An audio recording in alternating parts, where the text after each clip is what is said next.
अरे भैया अंकुश राजा भैया कहाँ बानी इतना दिन से।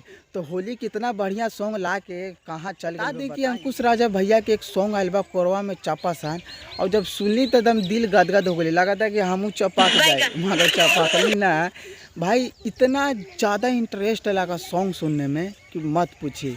सॉन्ग के नाम है कोरवा में चापासान। अब होली के सीजन चल रहा, होली में ये सॉन्ग निकाले हैं और एक्चुअली बहुत सारे सॉन्ग निकाले, मगर ये जो सॉन्ग निकाले हैं बहुत ही बढ़िया निकाले हैं। जब ये सॉन्ग जब सुने तो एकदम दिल गदगद हो गया। जैसे में कहते हैं ना कि घर के खाना और अंकुश राज के गाना लगी इंतज़ार रहता है, उसी लगी इंतज़ार था। तो हम सॉन्ग जब सुने तो बहुत ही बढ़िया लगा। और हमारे चैनल पर नया है तो हर इंटरटेनमेंट वीडियो आपको मिलता रहेगा। सब्सक्राइब कर दीजिएगा हमारे चैनल को, क्योंकि सब्सक्राइब करने से क्या होता है कि अगर कोई भी वीडियो बनाओ तो सबसे पहले आपको पास पहुँचे।